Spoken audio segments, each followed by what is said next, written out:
Penceramah kondang Ustadz Abdul Somad atau UAS akhirnya buka suara setelah santer kabar yang menyebutnya dirinya menjadi salah satu dari 180 penceramah radikal yang tak boleh diundang berdakwah.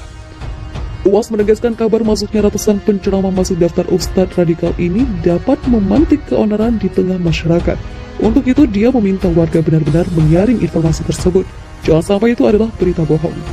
Adapun daftar 180 penceramah radikal itu ramai dibicarakan masyarakat setelah Ustadz Felix Xiao mengunggah sebuah foto tangkapan layar pesan singkat WhatsApp di akun Instagram pribadinya.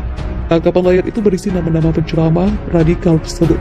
Di antara nama-nama itu terdapat pula nama Felix Xiao. Pastikan apakah ini hoax atau hak. Jangan sampai masyarakat tertelan. Masalahnya bukan pada itu, tapi itu bisa jadi pemicu. Maka berhati-hatilah, kata UAS dalam sebuah diskusi yang disiarkan televisi nasional dikutip populis.id pada Rabu 9 Maret 2022.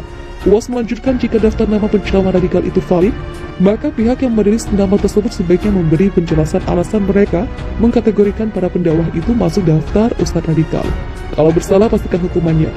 Jangan sampai orang dibuat terikat tak berdaya, tegasnya. Lalu yang ketiga, lanjut UAS, masyarakat yang sedang sakit itu biasanya lebih sensitif tuturnya. Sementara itu, Badan Nasionalis Penanggulangan Terorisme BNPT juga telah memberi klarifikasi terkait hal itu. Lembaga ini mengklaim tidak pernah merilis nama-nama tersebut. Terkait dengan list daftar penceramah radikal itu, BNPT tak pernah merilis hoax itu, kata Direktur Deradikalisasi BNPT Irfan Idris. Penceramah kondang Ustadz Abdul Somad menegaskan daftar 180 penceramah radikal yang bocor ke publik jangan sampai hanya memantik perseteruan di tengah masyarakat. Dia meminta masyarakat dapat menyaring informasi tersebut agar tidak termakan berita bohong yang sengaja disebar pihak tertentu. Jangan sampai dia rusak di zaman kita, karena dia akan menjadi cerita sejarah yang tidak baik bagi anak-anak kita. Insya Allah akan tetap menjaga negeri ini, tetap menjaga bangsa ini, tetap menyejukkan hati ini. Tapi mesti ada ikhtiar dan usaha dari kita, kata UAS dalam sebuah diskusi yang tayang di salah satu saluran televisi nasional dikutip populis.id pada Rabu 9 Maret 2022. Adapun daftar 180 penceramah radikal itu ramai dibicarakan masyarakat setelah Ustadz Felix Xiao mengunggah sebuah foto tangkapan layar pesan singkat WhatsApp di akun Instagram pribadinya. Tangkapan layar itu berisi nama-nama penceramah radikal tersebut. Di antara nama-nama itu terdapat pula nama Felix Xiao. Pastikan apakah ini hoax atau hak. Jangan sampai masyarakat tertelan. Masalahnya bukan pada itu, tapi itu bisa jadi pemicu. Maka berhati-hatilah, tuturnya. UAS melanjutkan jika daftar nama penceramah radikal itu valid, maka dia meminta pihak yang merilis nama tersebut sebaiknya memberi penjelasan alasan mereka mengkategorikan para pendakwah itu masuk daftar Ustadz radikal. Jangan sampai orang dibuat terikat tak berdaya, tegasnya. Lalu yang ketiga, lanjut UAS, masyarakat yang sedang sakit itu biasanya lebih sensitif. Mujahid 212 Damai Hadir Lubis memberikan tanggapan soal Badan Nasional Penanggulangan Terorisme BNPT yang mengumumkan ciri-ciri penceramah radikal. Damai lantas mempertanyakan makna dan maksud dari radikal yang sebenarnya. Ia menyebut jangan sampai masyarakat jadi salah sangka terhadap lembaga tersebut. Menurut sebagian besar pendapat publik, BNPT hanyalah kepanjangan dari pemerintah yang Islamofobia. Untuk itu perlu kejelasan makna dan batasan radikal tersebut versi BNPT, kata Damai dilansir dari Gempi.co pada Rabu 9 Maret. Menurut dia, kejelasan soal arti radikal yang sebenarnya ini penting. Damai menyebut jangan sampai program BNPT ini dianggap mengekang kebebasan umat muslim yang dilindungi oleh sistem perundang-undangan Indonesia. Damai mengatakan publikasi soal radikal ini harus disampaikan ke seluruh umat muslim sebagai kelompok besar yang membutuhkan dai. Publikasi tentang makna radikal ini sangat dibutuhkan, utamanya menyangkut apa definisi radikal itu sendiri, karakter dan batasan-batasan yang diperbolehkan dan yang tidak dibolehkan terkait materi dakwah, katanya. Lebih lanjut, Damai mengatakan bahwa dakwah hakikatnya berdasarkan perintah Al-Quran bagi umat Islam. Oleh karena itu, para ulama sebenarnya menyampaikan ini hanya kepada umat Islam saja, bukan non-muslim. Akan tetapi jika disampaikan secara objektif pun tentu akan memberikan manfaat pula bagi golongan lain. Penceramah kondang Ustadz Abdul Somad atau UAS akhirnya buka suara setelah santer kabar yang menyebutnya dirinya menjadi salah satu dari 180 penceramah radikal yang tak boleh diundang berdakwah. UAS menegaskan kabar masuknya ratusan penceramah masuk daftar Ustadz radikal ini dapat memantik keonaran di tengah masyarakat. Untuk itu dia meminta warga benar-benar menyaring informasi tersebut. Jangan sampai itu adalah berita bohong. Adapun daftar 180 penceramah radikal itu ramai dibicarakan masyarakat setelah Ustadz Felix Xiao mengunggah sebuah foto tangkapan layar pesan singkat WhatsApp di akun Instagram pribadinya. Tangkapan layar itu berisi nama-nama penceramah radikal tersebut. Di antara nama-nama itu terdapat pula nama Felix Yao. Pastikan apakah ini hoax atau hak. Jangan sampai masyarakat tertelan. Masalahnya bukan pada itu, tapi itu bisa jadi pemicu. Maka berhati-hatilah, kata UAS dalam sebuah diskusi yang disiarkan televisi nasional dikutip Populis.id pada Rabu 9 Maret 2022.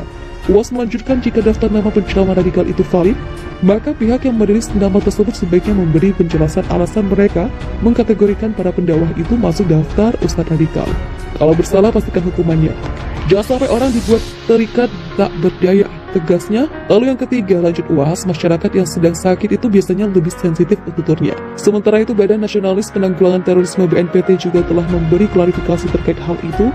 Lembaga ini mengklaim tidak pernah merilis nama-nama tersebut. Terkait dengan list daftar penceramah radikal itu, BNPT tak pernah merilis hoax itu, kata Direktur Deradikalisasi BNPT Irfan Idris.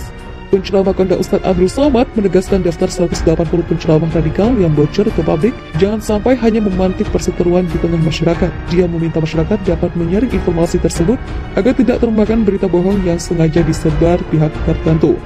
Jangan sampai dia rusak di zaman kita, karena dia akan menjadi cerita sejarah yang tidak baik bagi anak-anak kita. Insya Allah, Allah akan tetap menjaga negeri ini, tetap menjaga bangsa ini. Tetap menjaga bangsa ini, tetap menyejukkan hati ini. Tapi mesti ada ikhtiar dan usaha dari kita, kata UAS dalam sebuah diskusi yang tayang di salah satu saluran televisi nasional dikutip Populis.id pada Rabu 9 Maret 2022.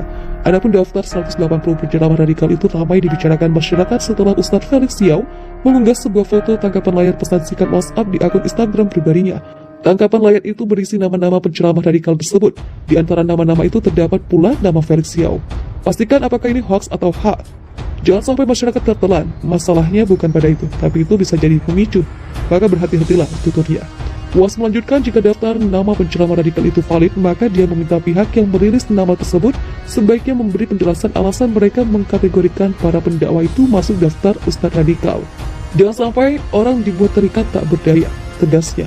Lalu yang ketiga, lanjut UAS, masyarakat yang sedang sakit itu biasanya lebih sensitif. Mujahid 212 Damai Hadir Lubis memberikan tanggapan soal Badan Nasional Penanggulangan Terorisme BNPT yang mengumumkan ciri-ciri penceramah radikal. Damai lantas mempertanyakan makna dan maksud dari radikal yang sebenarnya. Ia menyebut jangan sampai masyarakat jadi salah sangka terhadap lembaga tersebut. Menurut sebagian besar pendapat publik, BNPT hanyalah kepanjangan dari pemerintah yang Islamofobia. Untuk itu perlu kejelasan makna dan batasan radikal tersebut versi BNPT, kata Damai dilansir dari Gempi.co pada Rabu 9 Maret. Menurut dia, kejelasan soal arti radikal yang sebenarnya ini penting. Damai menyebut jangan sampai program BNPT ini dianggap mengekang kebebasan umat muslim yang dilindungi oleh sistem perundang-undangan Indonesia. Damai mengatakan publikasi soal radikal ini harus disampaikan ke seluruh umat muslim sebagai kelompok besar yang membutuhkan dai. Publikasi tentang makna radikal ini sangat dibutuhkan, utamanya menyangkut apa definisi radikal itu sendiri, karakter dan batasan-batasan yang diperbolehkan dan yang tidak dibolehkan terkait materi dakwah, katanya. Lebih lanjut, Damai mengatakan bahwa dakwah hakikatnya berdasarkan perintah Al-Quran bagi umat Islam. Oleh karena itu, para ulama sebenarnya menyampaikan ini hanya kepada umat Islam saja, bukan non-muslim. Akan tetapi jika disampaikan secara objektif pun tentu akan memberikan manfaat pula bagi golongan lain.